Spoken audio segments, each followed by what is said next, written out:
Hello friends, welcome है आप सभी का आपके इस कृष्णा आर्ट्स एजुकेशन चैनल में, जो केवल और केवल बोर्ड एग्जाम की तैयारी करवाने के लिए बनी है। इसलिए इस चैनल को आपने अभी तक सब्सक्राइब नहीं किया तो इस चैनल को सब्सक्राइब कर दें और साइड के बेल नोटिफिकेशन को भी जरूर प्रेस कर दें, ताकि हमारी वीडियो का लेटेस्ट नोटिफिकेशन आप तक सबसे पहले पहुंच सके।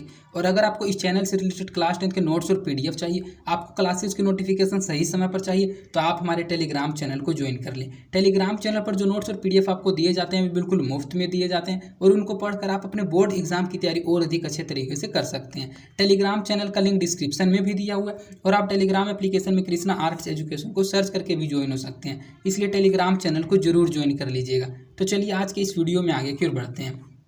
आज हम आपको कक्षा 10 का संस्कृत प्यूसम द्वितीय भागा का 10वां पार्ट मंदाकिनी वर्णम का ऑब्जेक्टिव क्वेश्चंस करवाने वाले हैं। अर्थात आज हम आपको मंदाकिनी वर्णम का वस्तुनिष्ठ प्रश्न उत्तर को पढ़ाएंगे। और अगर आपको कक्षा 10 के संस्कृत के प्यूसम द्वितीय भाग के किसी अन्य पाठ के वस्तुनिष्ठ प्रश्न उत्तर, लघु उत्तरीय प्रश्न उत्तर या फिर उस पाठ के संस्कृत से ही संपूर्ण हिंदी अर्थ के वीडियो को देखना चाहते हैं, तो आप डिस्क्रिप्शन में दिए गए लिंक संस्कृत वस्तुनिष्ठ प्रश्न उत्तर, संस्कृत लघु उत्तरीय प्रश्न उत्तर और लघु उत्तरीय प्रश्न उत्तर और संपूर्ण हिंदी अर्थ 2023 के प्लेलिस्ट में जाकर किसी भी पाठ की किसी भी वीडियो को आसानी से देख सकते हैं। तो चलिए बिना देर करते हुए इस वीडियो में हम आपको मंदाकिनी वर्णम का वस्तुनिष्ठ प्रश्न उत्तर पढ़ाते हैं। इसका पहला क्वेश्चन है, मंदाकिनी वर्णम पाठ के रचनाकार कौन है। तो मैं एक बात आपको पहले बता देना चाहता हूँ, इस वीडियो को शुरू करने से पहले मैं एक बात आपको कहना चाहता हूं कि आप इस वीडियो को लास्ट तक जरूर देखिएगा और मेरी बातों को ध्यान से सुनते हुए चलिएगा। मेरी कोशिश यही रहेगी कि इस वीडियो में हम आपको सभी क्वेश्चंस याद करवा दें, इसलिए इस वीडियो को लास्ट तक देखते हुए चलिएगा। हमारा पहला क्वेश्चन है कि मंदाकिनी वर्णम पाठ के रचनाकार कौन है। अर्थात ये जो मंदाकिनी वर्णम है, इस पाठ की रचना किसने की है, इसके लेखक कौन है। ए महात्मा विदुर, बी महर्षि वाल्मीकि, सी महर्षि वेदव्यास या फिर डी महर्षि कालिदास। तो पाठ में हमने आपको बताया था वाल्मीकि रचित, अर्थात महर्षि वाल्मीकि इस पाठ के रचनाकार हैं जिन्होंने रामायण की रचना की थी। तो इसका सही आंसर ऑप्शन नंबर बी हो जाएगा, महर्षि वाल्मीकि। मंदाकिनी वर्णम पाठ के रचनाकार कौन है, तो मंदाकिनी वर्णम पाठ के रचनाकार हैं महर्षि वाल्मीकि।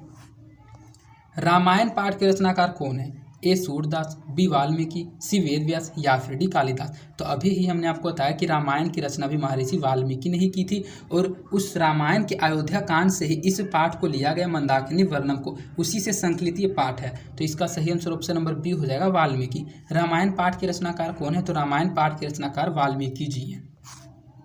अयोध्या कांड किस ग्रंथ का भाग है, ए रामायण का, बी महाभारत का, सी रघुवंश का या फिर डी भागवत गीता का। तो अभी हमने आपको बताया कि अयोध्या कांड किस ग्रंथ का भाग है, तो रामायण का भाग है। अर्थात रामायण की रचना महर्षि वाल्मीकि ने की थी और रामायण में एक अयोध्या कांड है और उस अयोध्या कांड से इस मंदाकिनी वर्णम को लिया गया है। तो इसका सही आंसर ऑप्शन नंबर ए हो जाएगा, रामायण। ये जो मैंने आपको तीनों क्वेश्चन बताए, ये तीनों क्वेश्चन एक दूसरे से कनेक्टेड हैं। अगर आपने इस पाठ को पढ़ा होगा तो आपको समझ में आ रहे होंगे कि किस तरह कनेक्टेड है। और अगर आपने इस पाठ के हिंदी अर्थ के वीडियो को नहीं देखा होगा, तो मैंने इस पाठ में 10 श्लोक थे और 10 श्लोक का लाइन बाय लाइन हिंदी अर्थ करके समझा रखा है। आप इस वीडियो को देखने के बाद जरूर देख लीजिएगा, क्योंकि अगर आप हिंदी अर्थ को समझ आते हैं तो आप इस तरह के ऑब्जेक्टिव और सब्जेक्टिव क्वेश्चंस को बिल्कुल ही आसानी से बना दीजिएगा। तो अयोध्या कांड किस ग्रंथ का भाग है, तो अयोध्या कांड रामायण ग्रंथ का भाग है। तो इसका सही आंसर ऑप्शन नंबर ए हो जाएगा, रामायण। रघुवंश काव्य की रचना किसने की है, ए महात्मा विदुर ने, बी महर्षि वाल्मीकि ने, सी महर्षि वेदव्यास में या फिर डी कालिदास में। तो जो रघुवंश काव्य है, इस रघुवंश काव्य की रचना की थी कालिदास ने, जैसे कि पाठ का संक्षिप्त परिचय करवाते हुए हमने आपको पढ़ाया था। तो इसका सही आंसर ऑप्शन नंबर डी हो जाएगा, कालिदास। रघुवंश काव्य की रचना किसने की है, तो रघुवंश काव्य की रचना की है कालिदास ने। मंदाकिनी नदी किस पर्वत के निकट प्रवाहित होती है, ए चित्रकूट पर्वत के निकट, बी हिमालय के निकट, बी मंडार के निकट या फिर डी पारसनाथ पर्वत के निकट। तो ये जो मंदाकिनी नदी है, ये किस पर्वत के निकट प्रवाहित होती है, तो ये जो चित्रकूट पर्वत है, इसी चित्रकूट पर्वत के निकट मंदाकिनी नदी बहती है। तो इसका सही आंसर ऑप्शन नंबर ए हो जाएगा, चित्रकूट। मंदाकिनी नदी किस पर्वत के निकट प्रवाहित होती है, तो चित्रकूट पर्वत के निकट प्रवाहित होती है। सीता रामचंद्र की थी, अर्थात जो सीता थी वह रामचंद्र की कौन थी, ए माता थी, बी पुत्री थी, सी बहन थी या फिर डी पत्नी थी। तो अगर आपको रामायण का थोड़ा सा भी नॉलेज होगा तो आपको जरूर पता होगा कि सीता रामचंद्र की खोज थी। ये क्वेश्चन इतना इजी है और कई बार बोर्ड एग्जाम में पूछ दिया जाता है, जिसको बच्चे गलती से गलत करके चले आते हैं। लेकिन ये क्वेश्चन गलत होने वाला ही नहीं, बच्चे इसका आंसर जानते हैं कि सीता रामचंद्र की पत्नी थी। तो इसका सही आंसर ऑप्शन नंबर डी हो जाएगा, पत्नी। सीता रामचंद्र की कौन थी, तो सीता रामचंद्र की पत्नी थी। मंदाकिनी नदी कहाँ है? ए अयोध्या में है, बी चित्रकूट में है, सी काशी में है, या फिर डी वृंदावन में। तो अभी ही हमने आपको बताया था कुछ क्वेश्चंस पहले कि मंदाकिनी नदी चित्रकूट पर्वत के निकट प्रवाहित होती है, अर्थात मंदाकिनी नदी चित्रकूट में ही है। चित्रकूट एक जगह का नाम है और उस जगह के पर्वत का भी नाम चित्रकूट पर्वत है। तो जो मंदाकिनी नदी है वह कहाँ है? तो चित्रकूट में है।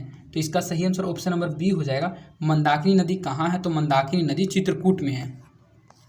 मंदाकिनी का वर्णन रामायण की किस कांड में है? ए बाल कांड में, बी अयोध्या कांड में, सी सुंदर कांड में, या फिर डी इनमें से कहीं पर भी नहीं। तो अभी कुछ क्वेश्चंस पहले ही हमने आपको बताया था कि मंदाकिनी नदी का वर्णन रामायण की अयोध्या कांड में है। तो इसका सही आंसर ऑप्शन नंबर बी हो जाएगा, अयोध्या कांड में।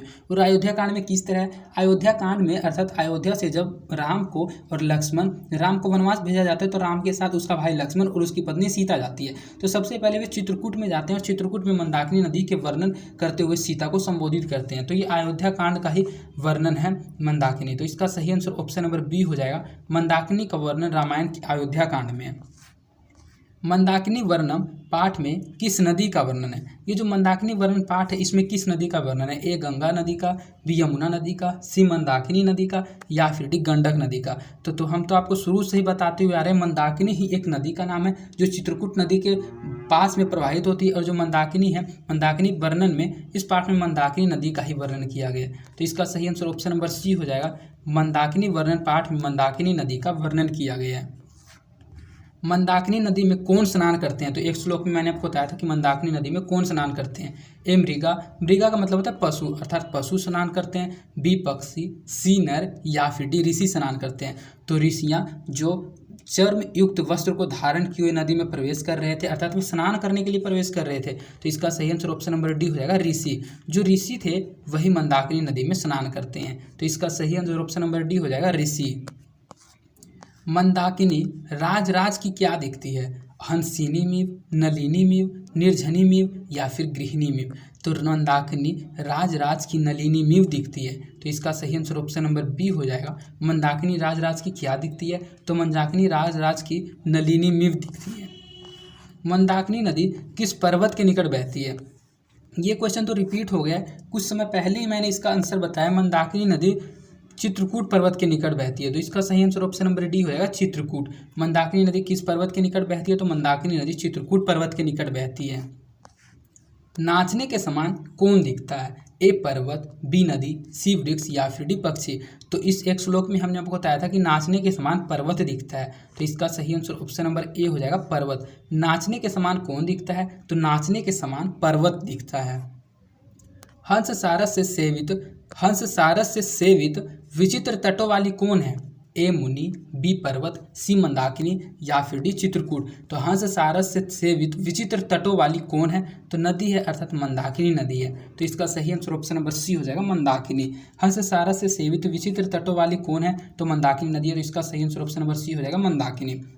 तो इस प्रकार आपके इस पाठ के 14 ऑब्जेक्टिव क्वेश्चंस कंप्लीट करा दिए गए जो कि एग्जाम के दृष्टिकोण से मोस्ट इंपॉर्टेंट क्वेश्चंस हैं। और मैं आशा करता हूं कि ये क्वेश्चंस आपको याद हो गए होंगे। और अगर इनमें से कोई क्वेश्चन बोर्ड एग्जाम में पूछा जाएगा तो 101% आप उसका आंसर सही टिक करके आइएगा, ये मुझे आशा है, क्योंकि मैंने बिल्कुल अच्छे से इस पाठ को एक्सप्लेन कर दिया।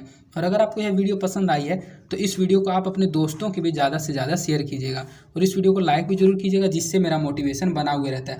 और अगर आपने अभी तक इस चैनल को सब्सक्राइब नहीं किया तो इस चैनल को सब्सक्राइब कर दें और साइड के बेल नोटिफिकेशन को प्रेस कर दें। और अगर आपको यह वीडियो कैसी लगी या फिर आप अपना राय सलाह या फिर कोई समस्या मुझ तक पहुंचाना चाहते हैं तो आप कमेंट के माध्यम से अपनी बातों को मुझ तक पहुंचा सकते हैं। तो आज के लिए इतना ही, धन्यवाद। मिलते हैं आपसे किसी अन्य इंपॉर्टेंट वीडियो में।